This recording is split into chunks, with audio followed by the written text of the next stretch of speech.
여러분 안녕하십니까, 박상규입니다.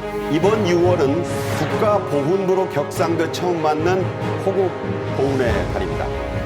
6월 말에 설립될 백선엽 장군 기념재단의 초대 이사장에 국민장수로 불리는 김관진 국방혁신위 부위원장이 추대됐습니다. 두 분의 사연 또 인연을 집중 조명하는 시간을 갖겠습니다. 북한의 체제선 전용 유튜브들을 모회사인 미국의 구글이 우리 정부에 이어서 차단했습니다. 북한 주민 1,000만 명 이상이 식량난에 허덕이고 있다는 국제 인도주의 단체의 보고가 나왔습니다. 먼저 육군 준장 출신의 문성묵 한국국가전략연구원 통일전략센터장 정혁진 변호사와 함께하겠습니다. 어서 오십시오. 네, 안녕하십니까. 네. 오늘의 첫 주제입니다. 6.25 전쟁 영웅으로 미군들이 더 존경한다는 백선엽 장군의 업적을 기리기 위한 백선엽 장군 기념재단이 곧 설립됩니다. 초대 이사장은 현재 대통령 직속 국방혁신위원회 부위원장을 맡고 있는 김관진 전 국방장관이 맡기로 했는데요. 먼저 영상으로 보겠습니다.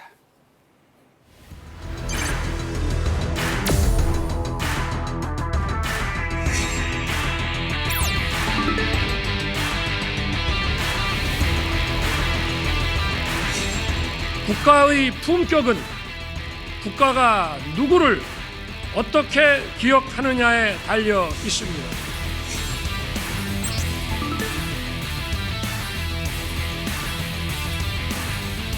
쏠까요 말까요가 나온다든지 자동으로 응징한다. 언제까지? 적이 굴복할 때까지.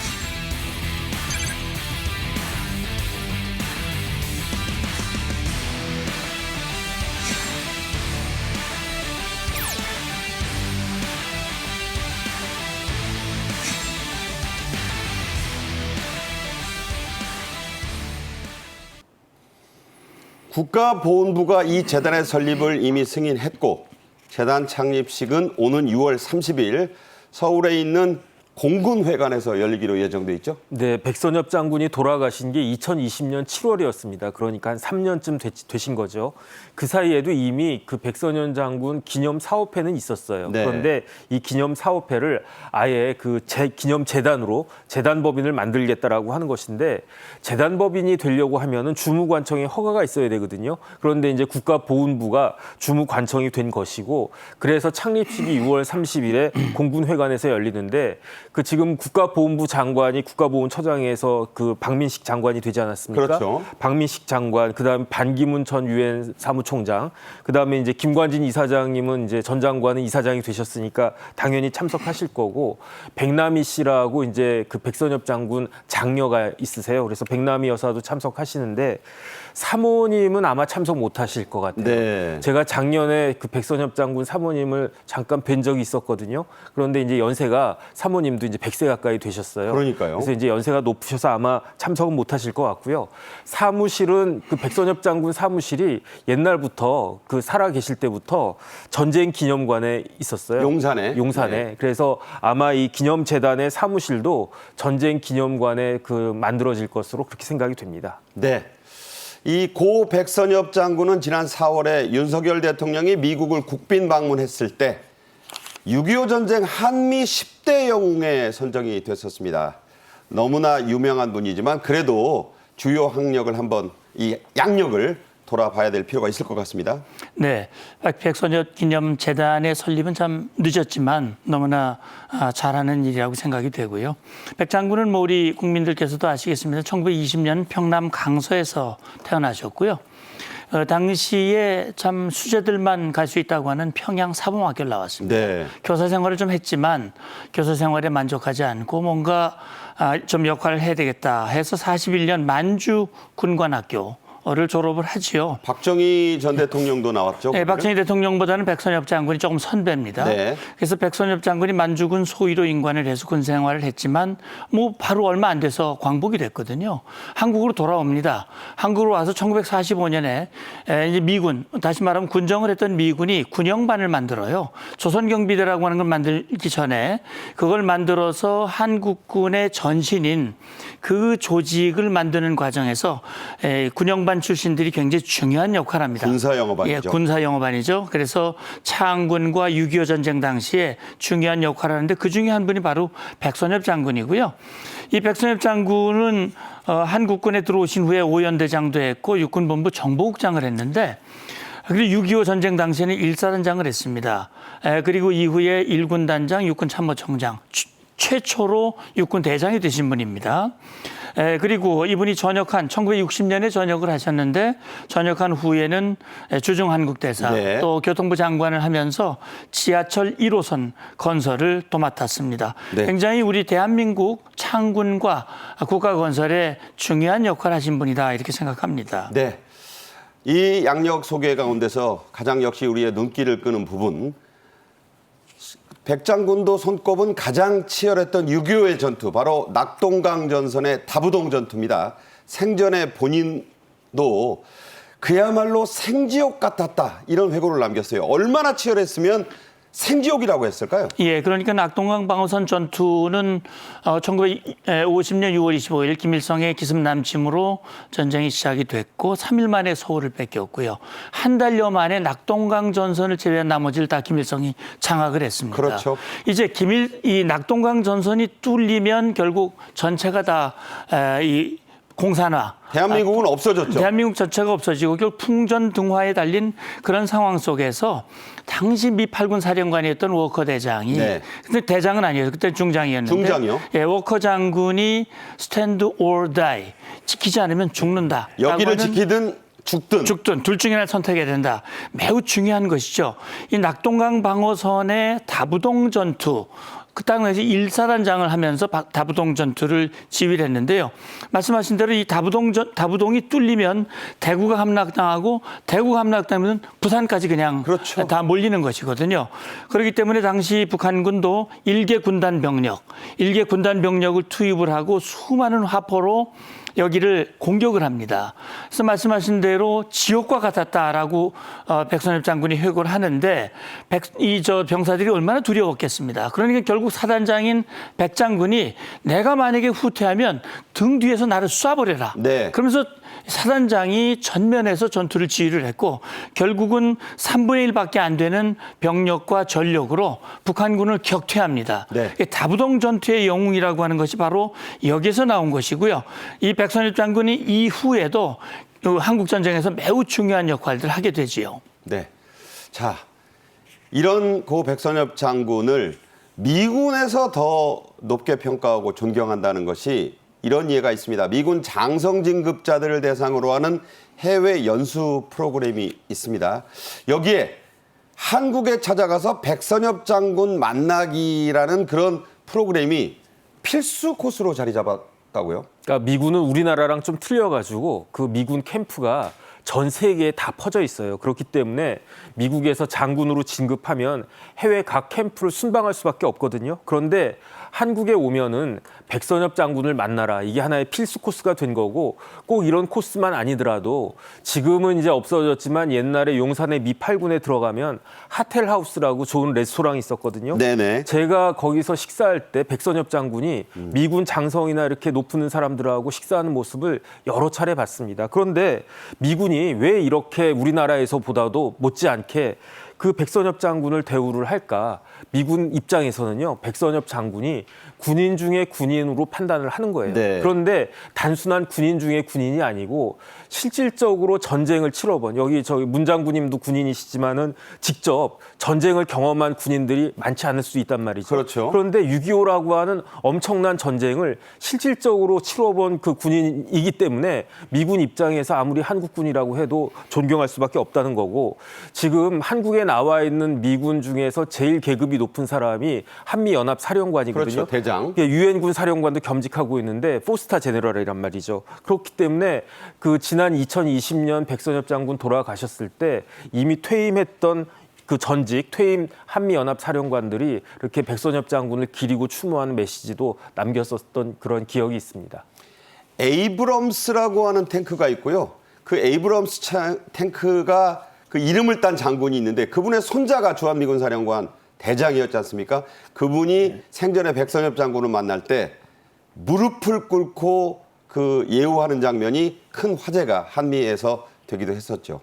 자, 일각에서는 이 고 백선엽 장군이 일제 강점기에 만주에 주둔했던 일본 관동군의 간도 특설대에서 복무한 이력을 계속해서 거론하면서 비판하고 있거든요. 이 부분 예. 어떻게 봐야 됩니까? 저는 이렇게 생각을 합니다. 백선엽 장군이 만주군관학교를 나왔고 임관 후에 명령에 의해서 지금 말씀하신 간도특설대라고 하는 곳에서 근무한 건 맞아요.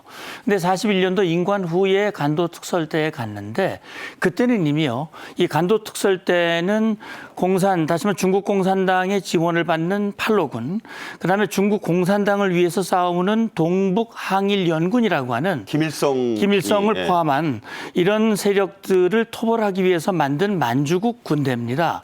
그런데 다시 말하면 이 만주군은 일본군을 위해서 싸우는 군대고, 그다음에 동북 항일연군은 중국군, 공산군을 위해서 싸우는 군대예요.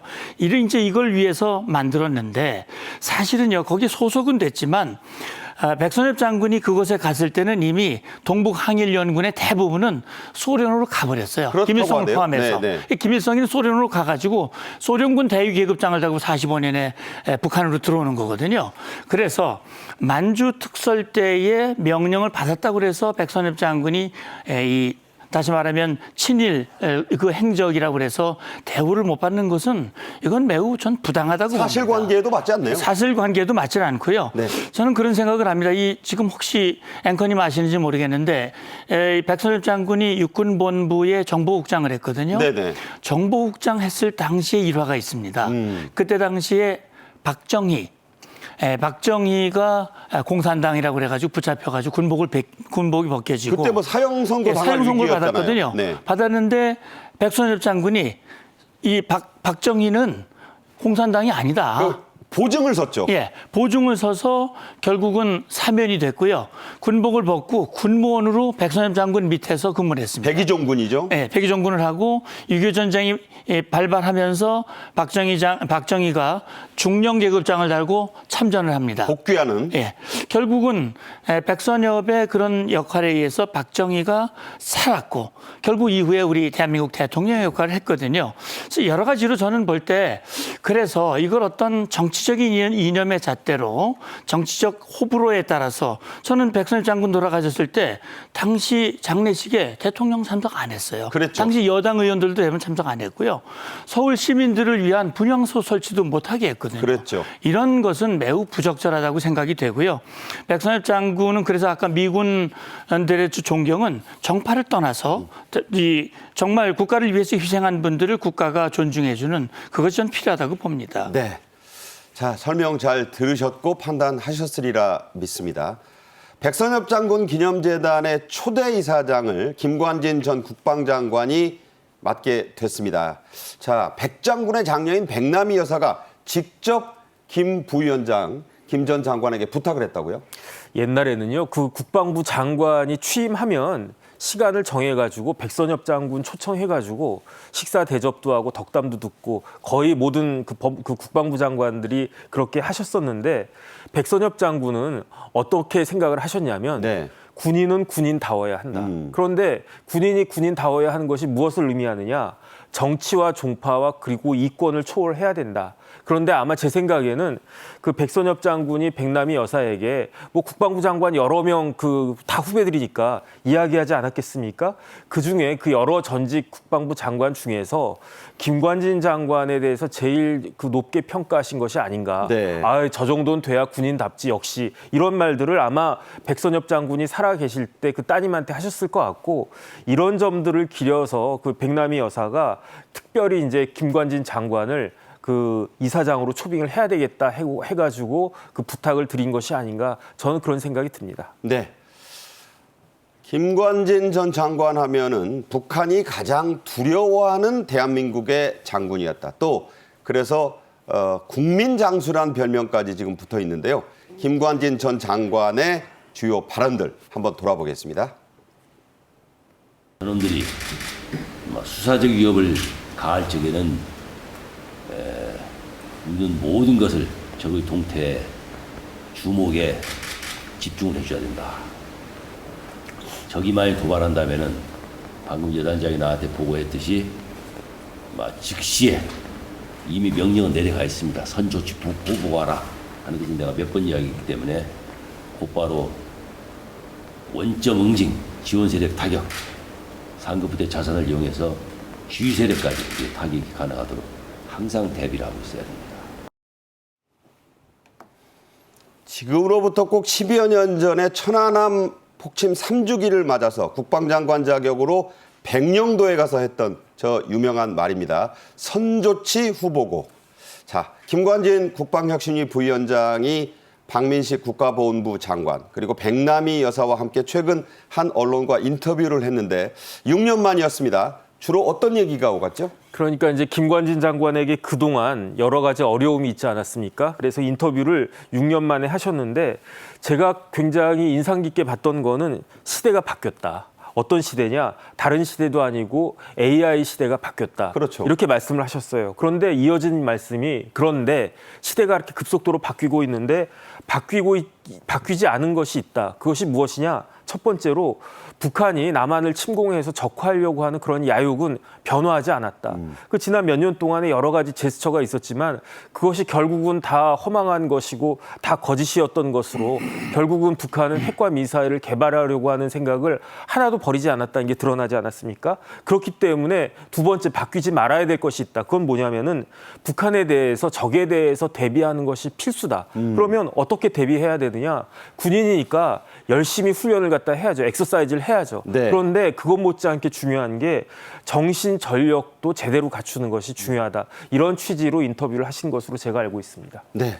아무리 AI 시대지만 정신 전력과 훈련 때 흘린 땀 한 방울이 전투에 이 피 한 방울을 대체한다. 유명한 얘기인데 뭐 장군 출신이시니까 예. 어떻게 생각하십니까? 그 내용은? 뭐 너무나 당연한 얘기입니다. 저희 김관진 장관은 사실 현역 때 같이 근무를 했거든요. 아, 그러셨죠. 그래서 그분이 대령 때 제가 중령이었고요. 국방부에서 이제 같이 근무를 했고 사실 나중에 국방장관이 되실 그 시점에는 우리가 2010년 천안함 폭침, 연평도 포격 도발 네. 직후에 국방장관이 되셨어요. 그래서 이 김관진 장관이 이야기한 내용 중에 북한이 김관진 장관을 두려워하고 싫어하고 뭐 표적으로 삼아가지고 뭐 이 저 훈련의 대상, 이 저 공격의 대상으로 타겟에 붙여놓고 쐈잖아요. 뭐 그렇습니다. 왜 그랬느냐? 김관진 장관이 한 얘기가 뭐냐면 적이 도발하면 도발의 원점은 물론이고 지원 세력과 지휘 세력까지 완전히 응징을 해라. 네. 이런 지시를 내렸는데 사실 2010년 이후에 지금 13년이 됐는데요. 네. 그 이후 13년 동안 북한이 원점이 노출되는 도발을 한 번도 한 적이 없습니다. 네. 그러니까 2015년에 목함지뢰 도발이 있었는데 안 했고요. 네. 그냥 그때 원점 도발이 노출이 안 되는 거죠. 작년 연말에 무인기 띄웠는데 이것도 원점 노출이 안 됩니다. 네. 그러니까 결국 김관진 장관의 그 강력한 말, 그것은 사실 우리 군이 훈련을 하지 않으면 네. 전투력 발휘가 될 수 없는 것이고 아무리 훈련이 돼 있더라도 정신전력이 명확히 세워지지 않으면 안 된다. 정신전력은 북한의 대남 전략은 변하지 않았고 네네. 여기에 대해서 우리가 정말 강력한 힘으로 평화를 지켜야 된다라고 하는 것 이것이 저는 매우 중요하다고 봅니다. 그런 점에서 이번에 백선엽 기념재단의 이사장이 됐다고 하는 것은 매우 참 적합한 분이 들어가셨다 생각합니다. 예. 한편 고 백선엽 장군의 장녀인 백남희 여사가 사비를 1,200만 원을 들여서 높이 160cm의 다부동 전투 지게부대원 추모비를 제작해서 세웠다고 합니다. 자, 이 명칭부터 아주 특이하죠. 지게부대원 부대. 이게 어떤 겁니까? 예, 사실은요, 이 전쟁의 가장 중요한 것은 이 병참 지원, 물자 지원입니다. 먹지 않고 전쟁할 수 없고요. 자, 사진에 나오는데 예, 가운데가 백남희 여사고요. 그다음 양쪽에 지게부대원을 재현한 모습이거든요. 그렇죠. 총을 들고 있는데 사실 탄약이라든지 식량이라든지 이런 것 지원이 안 되면 안 돼요. 근데 고지에 뭐 어떻게 하겠습니까? 지게부대원들이 또는 이런 분들이 이걸 지고 이 운반을 하면서 국군을 지원을 했거든요. 많은 분들이 희생이 됐지만 이분들이 제대로 이 예우를 받지 받지 못했고. 저 백남희 여사가 이게 소반에 받쳐든 게 당시에 주먹밥을 재현한 거고요. 맞습니다. 지게 위에 저 싣고 가는 것이 바로 이제 그 당시에 보급품이었다는 겁니다. 그렇습니다. 그래서 국군을 지원했던 지게 부대원들의 희생을 기리는 추모비가 이제 73년 만에 건립이 됩니다. 네. 그래서 백남희 여사가 1,200만 사비를 들였다고 그래요. 그래요. 그래서 160cm 정도의 다부동 전투 지게 부대원의 추모비를 제작을 해서 이제 이번에 그것을 기념하는 그런 예식을 갖는다고 합니다. 네, 유명한 헐리우드 영화 중에 에이특공대라는 게 있잖아요. 물론 이 에이특공대와는 다른 얘기지만 여러분들 젊은 분들도 기억이 좀 되실 겁니다. 지게부대의 부대원들을 에이특공대라고도 불렀다는데 이게 왜 그런 거죠? 그러니까 지게가 이렇게 A자로 생겼으니까. 아, 위에서 보면 A자니까. 그렇죠. 그런데 이게 지금은 웃을 수 있지만 얼마나 처참하고 눈물겨운 장면인가. 저는 그 생각을 할 수밖에 없습니다. 왜냐하면 지게부대가 왜 자, 생겼습니까? 당시의 모습을 보여드립니다. 그렇죠. 그런데 저런 지게부대가 왜 생겼느냐. 한마디로 말하면 진짜 A자처럼 생겼네요. 지게 깎아서 다 맸어요. 예.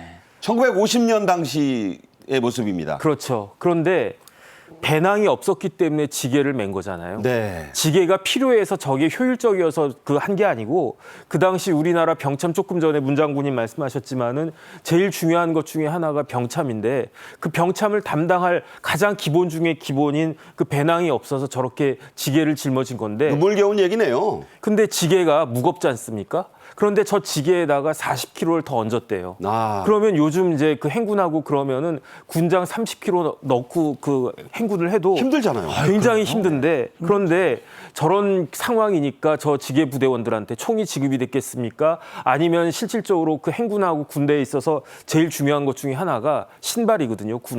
군화가 있었겠습니까? 집신 신고 지게를 짊어지고 갔는데 그러다가 무려 2,800분이 그렇죠. 전사했대요. 그러니까 다부동 전투에서 2,800명의 지게 부대원이 전사한 것은 저렇게 열악한 상황에서 우리나라가 그 전쟁을 치렀고 저렇게 많은 사람들이 희생이 있었다라고 하는 것을 정말로 잊어서는 안 되는 것이 아닌가 싶습니다. 그런 분들이 2,800분이나 되는데 기록이 없다는 이유로 상당수가 이 참전 유공자 대우도 못 받고 있는 그런 실정이라고 합니다.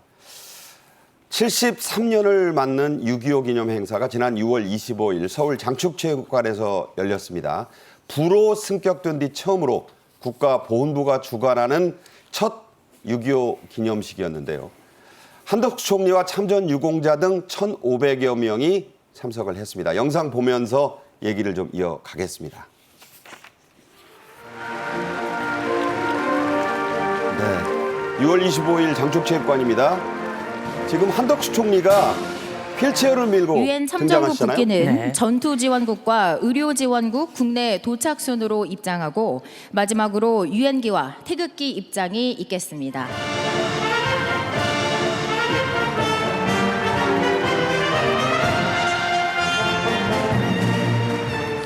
정부는 북한의 거짓된 선의에 의존하는 가짜 평화가 아니라 강력한 자주 국방으로 우리의 안보를 지키겠습니다. 한 총리 뒤에 나온 말, 위대한 헌신에 존경과 감사를. 자, 전날 있었던 가장 뭉클하고 상징적 장면 이런 거 말씀하십니다. 참전 유공자 노병들에게 지금까지는 낡은 조끼, 뭐 지하철 조끼냐 이런 말도 나올 정도의 그 낡은 조끼를 드렸었는데 이 대신에 새 훈장이 달린 저 멋진 제복을 입혀드리고 또 헌정하는 행사를 가졌던 거죠. 예, 저도 저걸 보면서 정말 가슴이 뭉클했습니다. 뭐 보시다시피 정말 멋지지 않습니까? 이 노병들에게 이분의 희생에 감사하고 예우하는. 그래서 지금 말씀하신 데 지금 이 왼쪽이 조끼예요. 이 왼쪽이 기존에. 조끼입니다. 기존의 조끼고. 저거 좀 볼 때마다 민망했거든요. 예, 그렇습니다. 그런데 이제 오른쪽에 계신 분은 안쪽에 약복에도 저렇게 훈장이 달려 있고 정말 겉에 제복이 뭐 저도 뭐 군인으로서 제복을 입었습니다만 이런 군인들이나 또는 소방관이나 제복을 입은 분들에게 가장 그 명예는 바로 제복이거든요. 네네. 제복을 저렇게 제대로 된 제복을 헌정을 하고 입혀드리고 이것을 통해서 결국 참전용사의 희생을 잊어서는 안 된다. 이분들의 위대한 헌신에 우리가 감사하고 기억해야 된다. 그러니까 어떤 노병께서는 이것을 수의로 입고 얼마나 감격하셨어요. 영정 사진으로 찍고 싶다라고 하면서 감격하는 모습을 보이기도 했습니다. 네. 늦었지만 정말 잘했다고 생각을 합니다. 예, 문 장군 말씀이셨고요.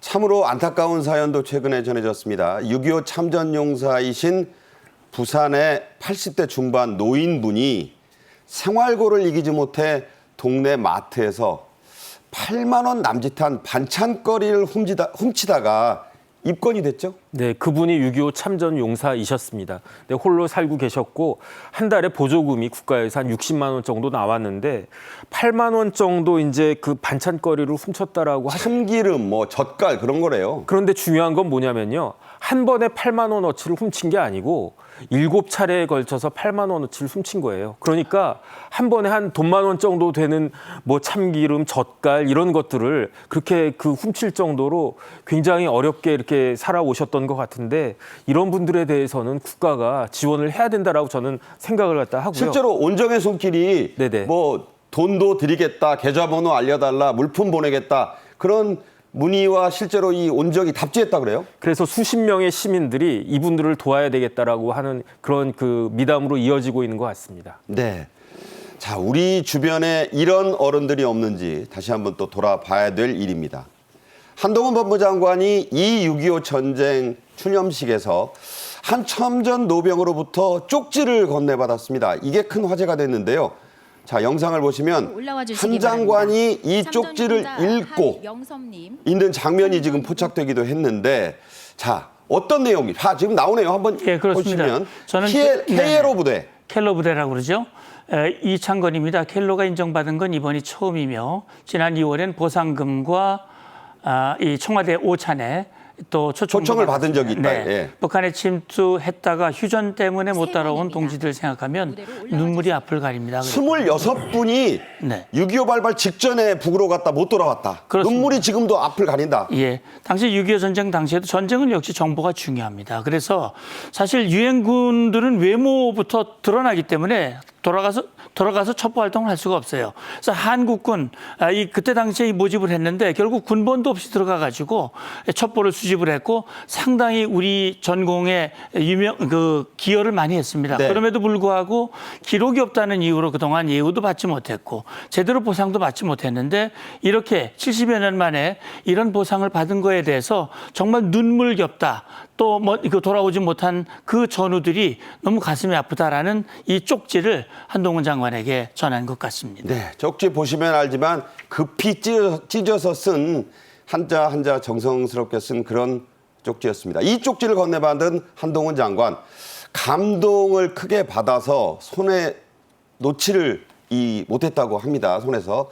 그래서 본인의 핸드폰까지 잃어버릴 정도로 이 쪽지에 몰입했다고 전해졌는데 이 쪽지를 건넨 참전 노병 올해 94살이신 우리 원자력학계의 원로 이창건 전 원자력학회 장이었다고요? 그러니까 이창건 박사가 1930년생이세요. 그러니까 서울공대 졸업하고 서울공대에서 박사학위를 받은 한국원자력의 대부 같은 분인데 그런데 저 자리에는 한국원자력의 대부로서 참석한 게 아니고 노병이죠. 켈로 부대원으로서 그 참석한 건데 켈로 부대가 뭐냐면 코리아 리에정 오피스의 준말이거든요. 예. 그러니까 쉽게 말하면 한국연락사무소 같은 그러한 개념인데 그렇네요. 대북 정보를 수집하는 그러한 부대였어요. 그렇기 때문에 주로 북한에서 내려온 그 북한에서 1945년 그 소련군이 진준한 데에 많은 핍박이 있지 않았습니까? 그렇죠. 그래서 북한에서 많은 청년들이 내려왔는데 이 박사님도 마찬가지였어요. 평북 선천 출신이셨는데 그렇게 켈로 부대원들이 굉장히 6.25에 있어서 결정적인 역할들을 굉장히 많이 했습니다. 제가 몇 권 읽은 소설에서도 켈로 부대원들의 활약상이 딱 나타나 있었는데 만화로 저도 몇 번 봤어요. 그런데 가장 켈로 부대가 결정적인 역할을 했던 게 언제냐면 6.25의 국면을 바꾼 것이 인천 상륙작전 아니었습니까? 그런데 인천은 상륙작전 하기에 적당한 위치가 아니었어요. 인천항은. 최악이었죠, 상황이. 그럼에도 불구하고 맥아더 장군이 인천의 상륙작전을 결심을 하고 그것을 뭐 여러 가지 뭐 과학적인 뭐 간조 뭐 이런 것도 계산을 하고 그 다음에 이 부분들에 대해서 정보를 제공하고 뭐 기뢰를 제거하고 했던 그 부대원이 바로 켈로 부대원이었고요. 이런 분들에 대한 헌신이 다시 한번 기려져야 된다는 것이 제 생각입니다. 네. 26명의 동지들이 북으로 간 뒤에 돌아오지 못했다. 94살이신 이 노병은 지금도 그 모습을 생각하면 눈물이 앞을 가린다는 말을 했습니다. 문성묵 한국국가전략연구원 통일전략센터장 정혁진 변호사와 말씀 나눴습니다. 고맙습니다. 감사합니다.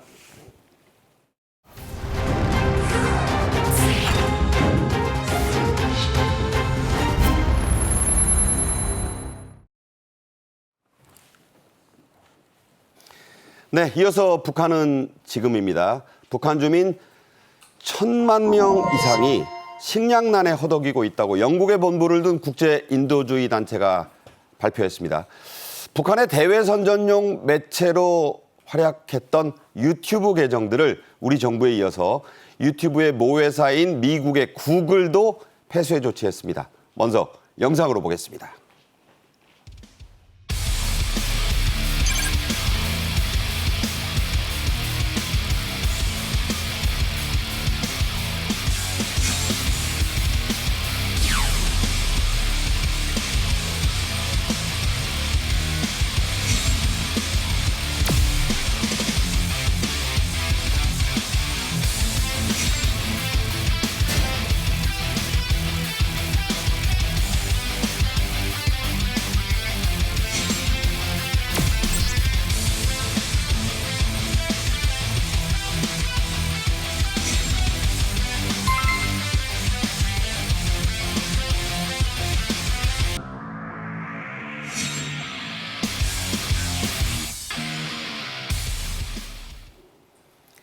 탈북 고위외교관 1호이신 고영환 전 국가안보전략연구원 부원장과 함께 말씀 나누겠습니다. 어서 오십시오. 안녕하십니까. 네.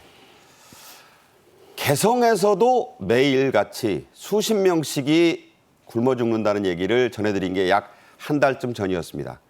그런데 UN 식량농업기구 FAO죠. 지구촌에서 식량 안보가 가장 나쁜 나라들 가운데 하나로 북한을 선정했네요. 그렇죠. 이제 FAO는 세계 식량 및 농업기구 이탈리아의 이제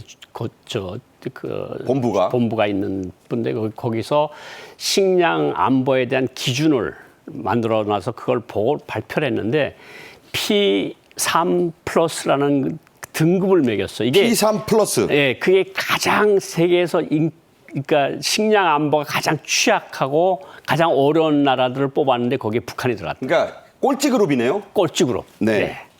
자, 그런 상황입니다. 또 영국의 본부를 둔 국제 인도주의 단체가 최근에 발표한 2023 국제 인도주의 지원 보고서란 게 있었는데요.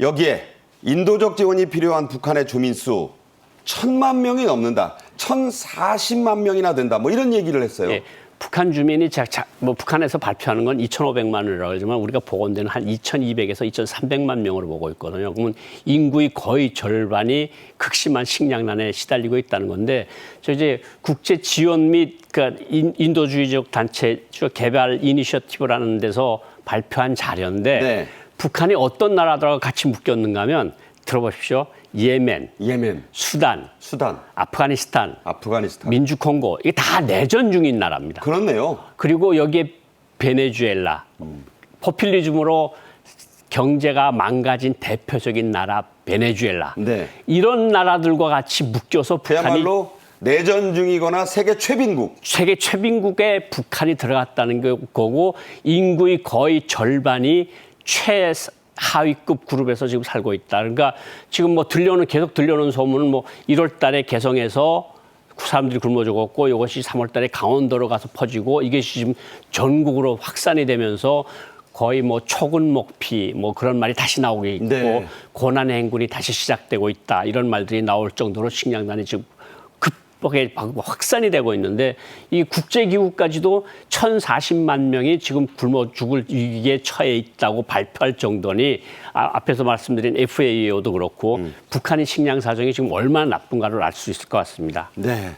자, 초근목피 이런 상황이라고 지금 말씀 주셨습니다. 그런데 이렇게 식량난이 극심하게 안 좋은데도 또 세계가 이렇게 지적을 해도 정작 북한 내부의 모습은 좀 다르다는 게 좀 나오고 있어요. 최근 열린 상반기 북한 전원회의에서는 경제 성과만을 계속해서 홍보 강조했는데 자, 본인들의 식량난을 알리고 싶어 하지 않는 건지 아니면 실제로 그렇게 심각하다는 걸 모르고 있는 건가요? 이번 8기 8차 전원회의에서 이제 경제 성과들을 언급했는데 경제 성과 언급한 부분이 딱 둘입니다. 네. 금속공업하고 화학공업.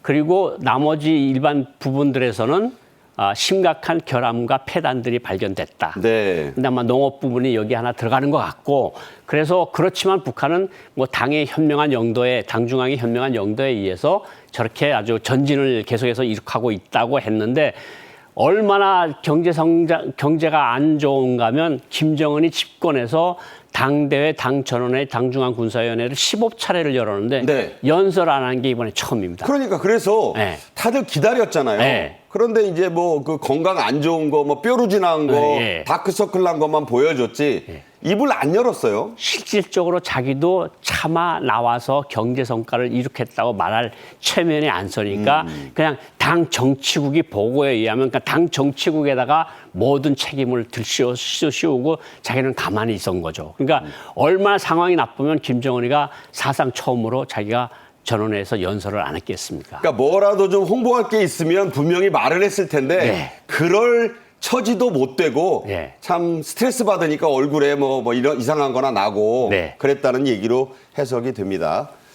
북한에 이렇다 할 성과가 이렇게 없는 와중에 자유북한운동연합의 대표가 지난 6월 24일 북쪽으로 대북 전단들을 띄워보낸 사실이 공개됐습니다. 이 자유북한운동연합 과거에 많이 좀 활동이 있다가 뜸했잖아요. 뭐 많이 이야기가 있었고 그리고 뭐 문재인 전 정부에서 뭐 고소도 해서 경찰 대북 전단금지법도 나오고 대북 전단금지법도 나오고 경찰 검찰에 왔다 갔다 했던 박상학이라는 탈북민이 만든 단체인데 그렇죠. 뭐 자유북한운동연합이라고 하지만 사실 한 5, 6명 되는 단체인데 꾸준히 전단을 보내고 있어요. 지금 저 뭐 쌀도 집어넣고 저런 풍선에다가 이제 넣어서 띄우지 않습니까? 예. 이전에 USB도 넣고 USB 넣고 달러도 넣고 달러 넣고 1달러짜리 지폐도 넣고 1달러가 북한 돈 8,000원인데 지금 8,200원 정도가 되는데 총리가 9,000원 정도 탄다는 거거든요. 그러니까 네. 1달러를 주면 총리 월급을 주는 거죠.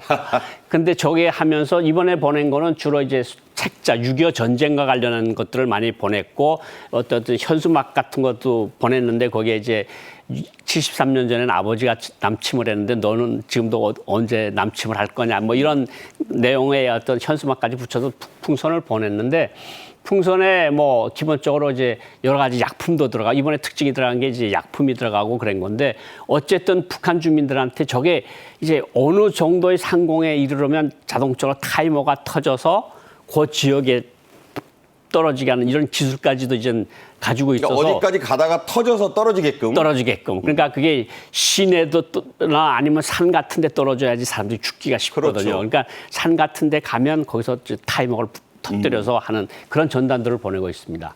자, 이 내용은 자유북한운동연합이라는 단체가 발표한 건데 20만 장의 전단, 타이레놀, 브로셔라 불리는 뭐 삐라라고도 하죠. 소책자 등을 담았다. 이렇게 이제 발표를 했습니다.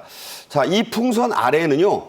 김정은 정권을 비난하는 내용의 현수막까지 이렇게 걸어서 보냈다는데 이건 눈에 띄잖아요.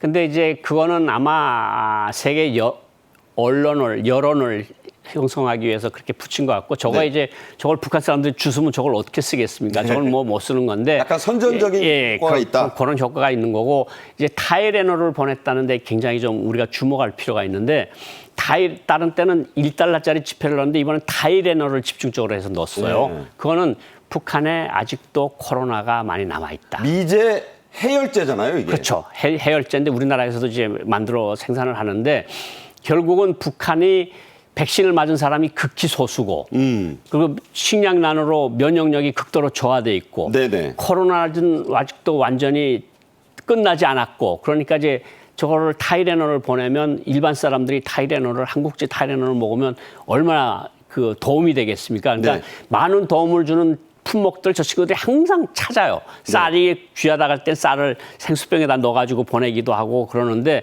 어쨌든 저 사정을 보면 북한의 코로나 사정도 알 수 있고 어쨌든 저분들이 6.25 전쟁 하루 전날인 6월 24일 날 보낸 거거든요. 그러니까 네. 기본적으로 이번에 브로셔를 놓고 전단을 넣은 거는 6.25 전쟁이 북침이었다, 남침이었다. 이거를 똑바로 가리기 위한, 주민들한테 알리기 위한 그런 목적도 있었다고 보여집니다. 네.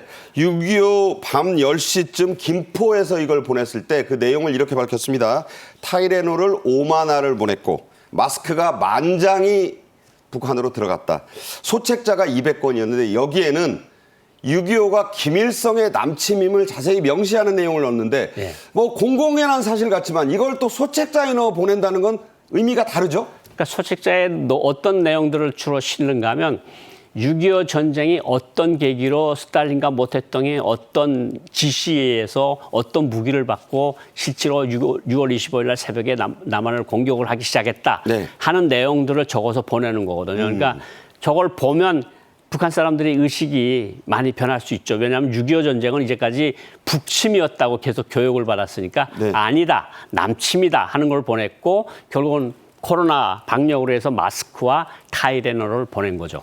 타이레놀에 전문가들이 좀 주목하는데 5만 알을 보냈거든요. 네. 이게 물론 뭐 선전 효과도 있을 수 있습니다만은 북한의 코로나가 완전히 끝났다는 그 선전과는 다른 뭐가 있다는 거 아니에요? 그렇죠. 그러니까 계속해서 들려오는 소문이 북한에서 약품이 귀하다. 특히 타이레놀 같은 것은 얻기가 힘들다. 뭐 심지어 뭐 그런 말도 있지 않았습니까? 중국 분들이 여기 와서 타이레놀을 막 이렇게 막 박스채로 사가는 것도 네. 올해 들어와서 있은 일인데 북한은 그보다 더 열악하니까 네. 5만 명이 적어도 5만 명이 그 당시에 열을 떨구는 데는 중요한 역할을 하겠죠. 네네. 그러니까 마스크하고 코로나를 위한 그런 어떤 해열제를 집중해서 보낸 것으로 그렇게 보여집니다. 네. 자, 유튜브 얘기 좀 하겠습니다. 젊고 외모가 뛰어난 북한의 여성 유튜버들 이 시간에도 소개해 드렸는데요. 평양냉면 먹방을 선보이고 또 서구식으로 생활하는 모습도 보여주던 이런 북한의 유튜브들을 먼저 우리 정부가 차단했습니다. 이유가 뭐죠?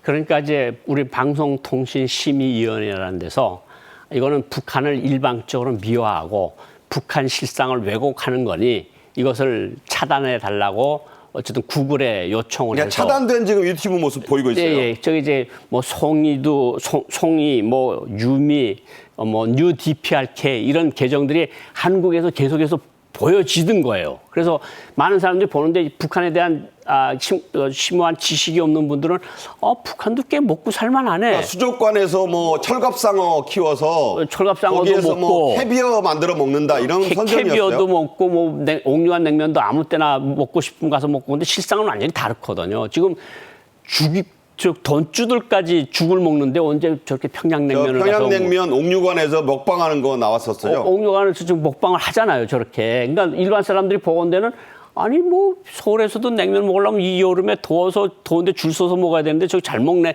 이런 생각을 할 수 있으니까 어쨌든 우리 방송통신심의위원회에서 이것은 북한의 일방적인 왜곡된 시각을 줄 수 있으니까 차단하는 게 맞다는 결론을 내려서 저런 먹방들을 하는 것들을 이제는 다시는 한국 내에서는 일단 못 보는 거로 그렇게 되어 있습니다. 네. 자, 여기서 더 중요한 포인트가 있습니다. 최근에는 아예 이런 유튜브 계정들 자체가 외국에서 이제 폐쇄된 거예요. 유튜브의 모회사가 잘 알려진 대로 여러분 미국의 구글인데 구글도 이걸 폐쇄하는 조치를 취했습니다. 이건 또 어떤 이유가 있을까요? 사실은 국가정보원에서 계속해서 문제 제기를 계속해서 했던 거거든요. 계속 했는데 이거 진짜 우리 북한 사람들이 이걸 보면 북한 사람들이 행복하게 잘 사는데 우리가 지원해 줄 필요가 왜 있느냐 이런 시각도 가지고 있고 여러 가지 시각들이 있으니까 왜곡된 시각을 줄 수 있으니까 이거 국정원에서 계속 이야기를 해서 결국은 방송통신심의위원회에서 가서 방송통신심의위원회에서 구글 모사에다가 이야기를 할까 구글 또 결국은 자기네 규정이 있지 않겠습니까? 자체의 기준과 판단에 따라서 구글 계정을, 유튜브 계정을 폐쇄를 한다. 그래서 폐쇄가 됐는데 우리나라 안에서만 지금 폐쇄된 거지 뭐 중국 같은 데 가서 보면 충분히 이걸 볼 수는 있습니다. 근데 우리나라에서는 지금 구글 회사 자체가 유튜브 계정을 차단한 거죠. 뭐 네. 폐쇄했다고도 하고 차단한 거로 그렇게 보입니다. 네. 자, 북한의 사정이 이렇듯 점점 악화하는 게 그 눈에도 보이자 우리 통일부는 북측이 남북 회담에 생각보다는 더 빨리 응할 수 있다는 자신감을 보이고 있습니다. 과거 김대중 전 대통령 시절에도 이런 적이 있었다고요.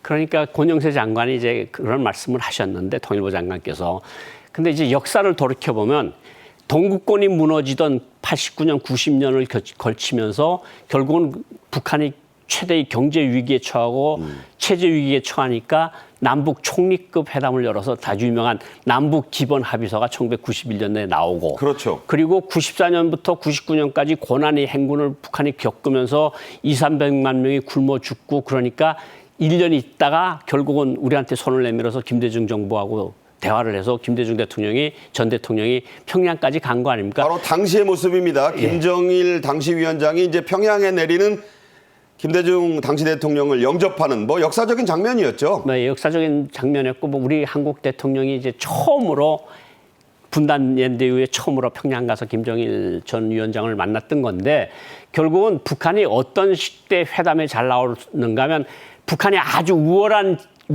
지위에 처했다고 자신만만할 때 그러니까 1972년 7.4 공동성명 같은 때 아니면 91년이나 2000년도 같이 자기네가 너무 어려워서 힘들 때 그럴 때 회담에 계속해서 나왔거든요. 그러니까 권영세 장관도 이런 역사적 경험을 봐서 북한이 빠른 시일 내에 회담에 나올 수도 있다는 그런 견해를 발표하신 거죠.